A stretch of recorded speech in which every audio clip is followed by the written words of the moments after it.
Hello mga kaliit, tara po samahan niyo kong panood ng pageant na may tema na Reyna ng Parokya para sa aming barangay festa. Ayun nga po mga kaliit, nagsisimula na po pagdating namin at hinahanap nga po muna namin dyan sila tita at ninang. Yan nga po tinuro ko na mga kaliit kay mama kung nasaan sila tita at ninang. At saka mga kaliit, pagpasensyahan nga po pala ang boses ko. Kasi nga po ako ay masipon ngayon. Napadami nga po kasi ang pagkain ko ng ice cream. Kasi nga po naman ay libre ni tita.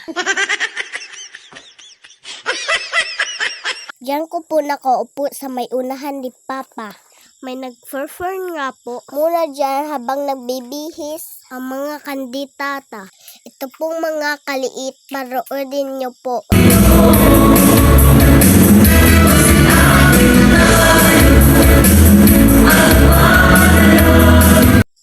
Ay wow, ang ganda nga po na ang ulo ng isa nito.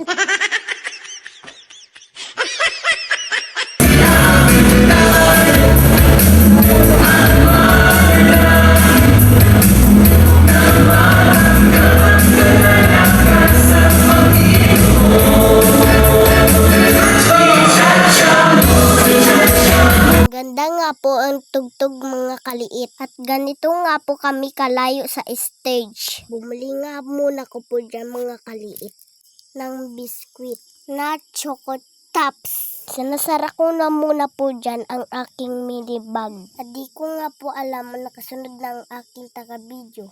Nagulat ako po kaya ako napangiti.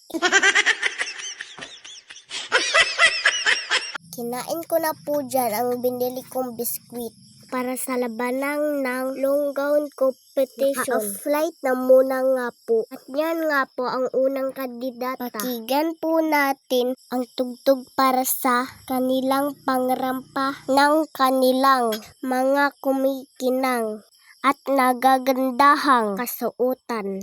Mga kaliit.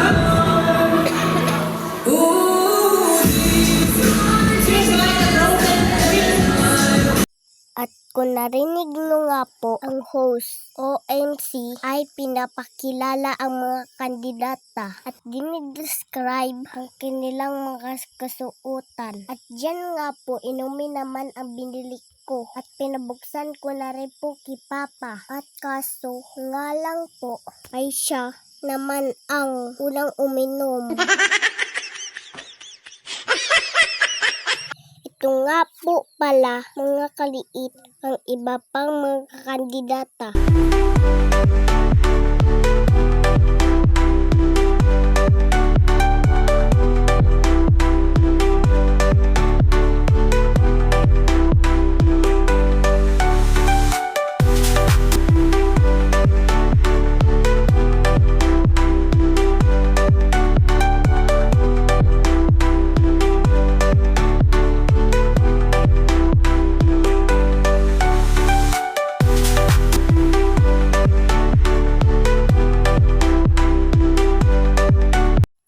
Yan po ang huling kandidata at siya rin po ang pinakamatanda sa lahat. Alam po, maraming salamat kaliit.